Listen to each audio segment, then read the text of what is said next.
Oi, professora. Então, nós vamos falar de Júlio Diniz.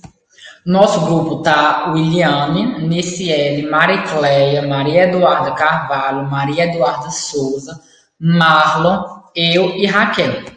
Nós dividimos nosso trabalho em tópicos, 7, né? E eu fiquei responsável por falar da biografia.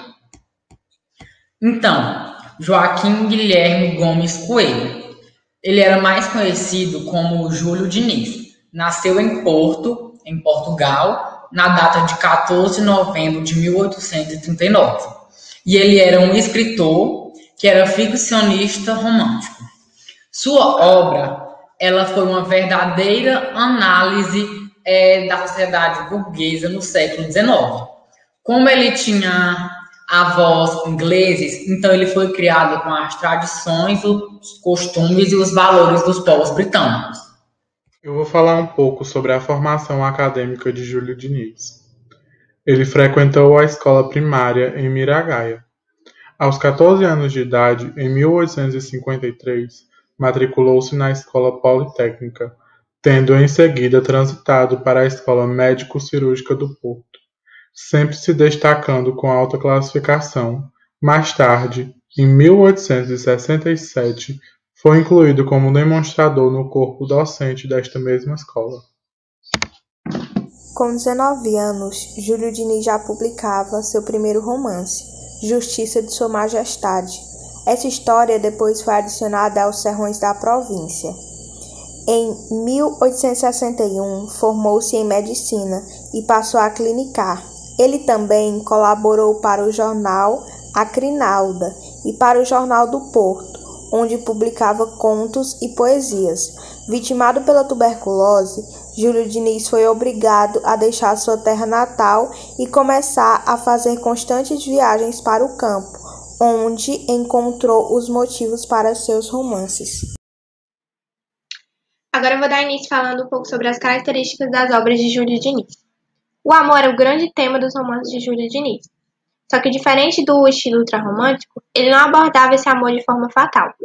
Pelo contrário, os enredos de suas histórias sempre giravam em torno de problemas amorosos e familiares que, no final, sempre era resolvido os mal-entendidos, sempre era esclarecido. As suas obras destacava-se também a preocupação que Júlio Diniz tinha com a caracterização do contexto socioeconômico onde se passava essa história. Ou seja, ele se preocupava em caracterizar onde se passava aquela história. Se era no campo, se era numa cidade. Geralmente, ele fazia suas obras giradas em torno de enredos camponeses. Outra característica bastante importante de suas obras é a linguagem. A linguagem era simples e objetiva e era sempre de estilo espontâneo e sugestivo. As suas obras também tinham traços bastante marcantes do realismo. Análise da obra. As Pupilas do Senhor Reitor, de Júlio Diniz, primeiro romance português do século, publicado inicialmente em 1866 em forma de folhetim e no ano seguinte em forma de livro. Seu caráter moralizador e a religiosidade que perpassa por todo o romance, a bondade capaz de chegar a extremos quase incríveis de sacrifício pessoal, são alguns dos ingredientes que transformaram em muito pouco tempo o autor desconhecido em sucesso nacional. Este romance está cheio de ironias bem-humoradas, tornando-o, apesar do moralismo intencional, de leitura mais agradável. O foco narrativo.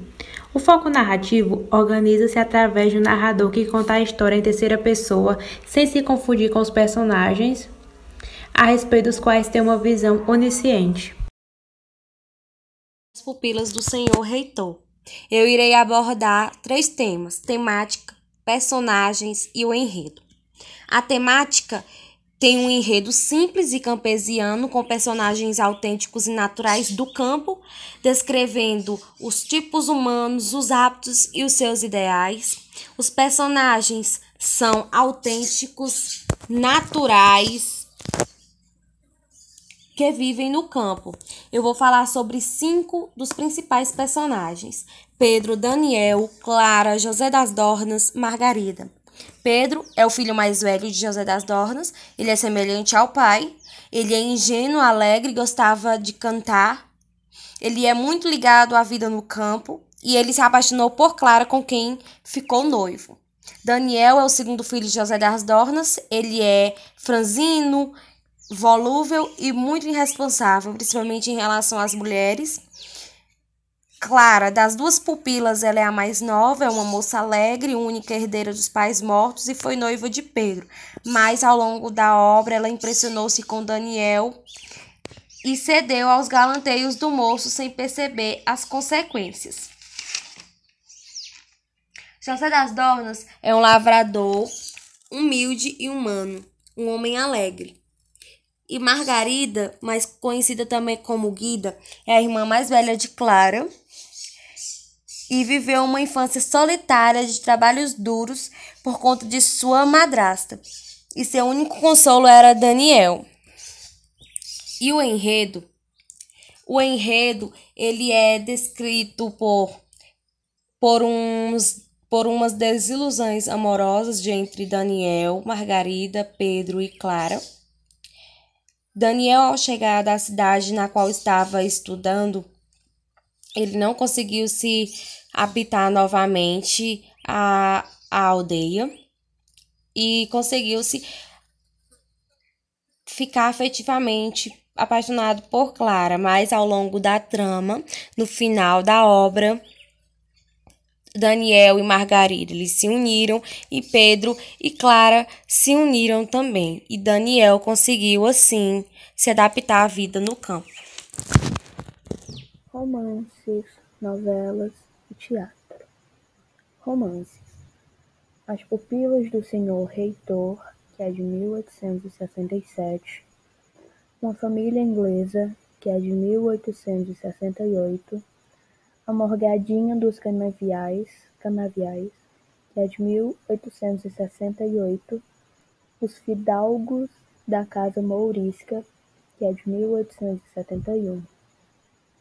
Novelas: Senhores da Província, que é de 1870, Teatro: Um Rei Popular, que é de 1958, Um Segredo de Família, que é de 1860.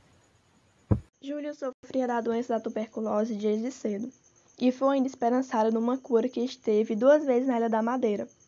Além de outras peregrinações que fez através do país, simplesmente o mal de Júlio Diniz não tinha cura, e com quase 32 anos apenas, em 1871 morreu, o mais suave e terno romancista português.